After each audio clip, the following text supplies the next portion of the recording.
Howdy everyone, welcome back to my channel. Today I have a special video for you guys. I'm going to be sharing with you some of my favorite queer lit books that I've read, and let's just say a couple of them you've heard of them before, a couple of them you haven't. But before we can begin, make sure you like and subscribe because that's very important. You know this, I know this, come on now. Alright, so we're just gonna dive right in, and I'm gonna start off with one that I feel like everyone pretty much knows by now, and that book is Seaman versus the Homo Sapiens Agenda by Becky Albertelli. This is like those books that is like a prerequisite that you have to like read. Like, it's on the syllabus, honestly. It's like the first step. It's like level 1. So this book follows a high school student Seaman on his, I believe, junior or senior year of high school.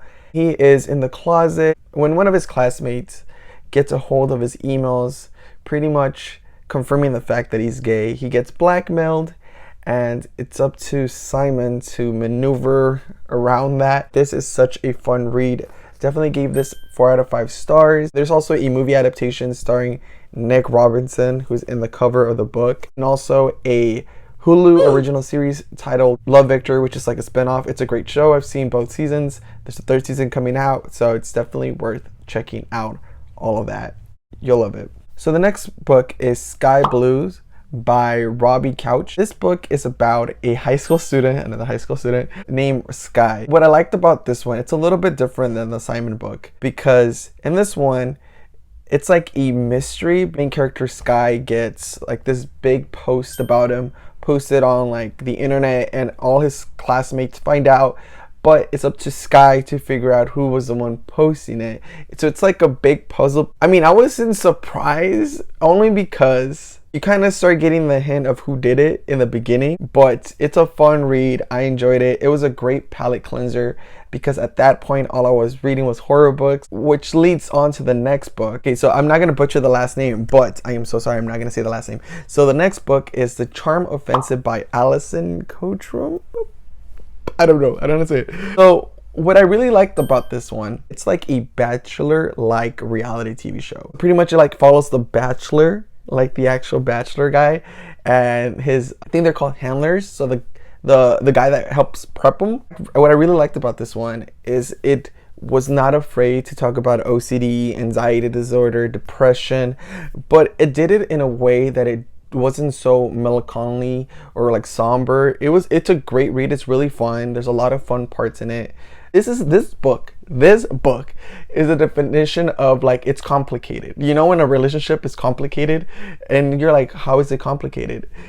Once you read this, you know what I mean. You'll know what I mean once you start reading this. Ooh, so the next one is a series. So it's 2 books. First book is White Trash Warlock, and the second book is Trailer Park Trickster, which is book 1 and book 2 of the Adam Binder series by David Slater. So I just want to point out that I am not a big series reader. I tend to only read 1 book out of a series and just kind of like move on. I don't like to invest in series, but this series, guys, feels like a world. Like, you dive into the world and actually explore, making you care so much about the characters. What I really like about the series, especially the sequel, I'm gonna put heavy emphasis on Trailer Park Trickster because this book broke my heart in certain parts. If you read book 1, this book is like it, but turned up a couple of notches. Overall, I definitely recommend you dive into this world. David does an amazing job at pulling your heartstrings. It's such a beautiful world that I really can't wait for book 3. I'm very excited to see what comes next. I can't say enough nice things about this book. It has magic. It has the fucking main. It has obviously queer representation. Obviously, action, great characters. The pacing is great. I don't know. I'm lost for words. Right, so the next book is kind of a mouthful. No pun intended. Past and Other Things That Should Have Stayed Buried by Sean David Hutchinson. So this book is really interested. So it's about 2 best friends named Dina and July, who after a while start to drift apart, and then all of a sudden July dies, like out of the blue. So Dino had some like looming feelings. All of a sudden July comes back to life as a zombie. Obviously he's undead or not dead.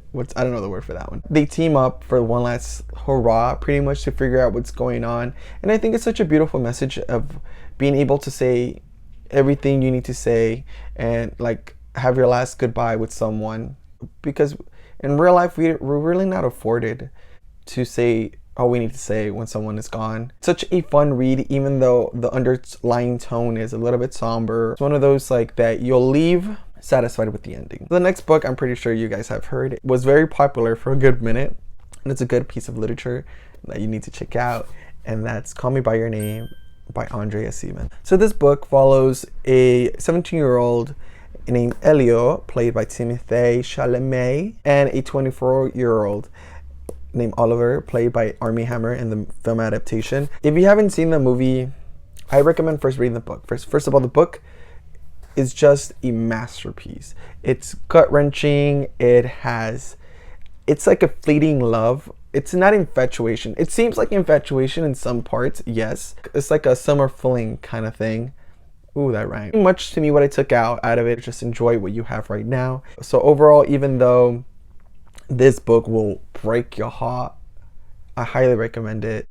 The film adaptation is great as well. Timothée Chalamet is an amazing actor, nails the role of Elio. The soundtrack literally makes me cry. Visions of Gideon, bitch, I'm already in tears. And the book that you've all been waiting for is A Little Light Behind Yanigahara.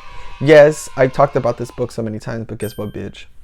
I'm gonna do it again. So here's why you should read it. It's impactful. It's a beautiful piece of literature. It's like, look at it. You can't help but feel the emotions. Like he said in the cover. While reading this book, I pretty much wondered, did this book finish me or did I finish it? There's like this emphasis on suffering, and kind of like, it's kind of twisted that people put themselves through this, to be honest. Like I put myself through this. Like I knew that I was gonna cry, and I still read it. Like, what the fuck is wrong with me, right? It's a great book that challenges you. It's very melancholy. It's depressing as fuck. It follows 4 friends throughout like their life, like from a young age to like really old age. There's obviously moments, there's like sprinkled around hints of like good time, but there's a shit ton, and I mean a shit ton of fucked up moments in this book. But it's beautiful. I can never, for some reason, explain why this book is so great. And I know a lot of people get triggered by reading this, and yes, this book is the epitome of triggering. It's very much not for everyone, but if you're that someone, I do recommend you read it at least one time in your life. It's a great accomplishment, in my opinion. I mean, I keep bragging about it.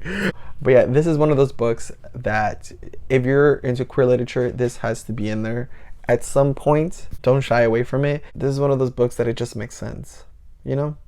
But obviously I did not mean to end on a sad note. Thank you so much for joining me today, guys. I had a lot of fun showing you guys some of these queer lit books that I really, really enjoyed. So make sure to pick them up. Have a fun time reading them. Other than that, I'm going to let you guys go, and I'll see you guys in the next one. Thank you. See you guys. Bye.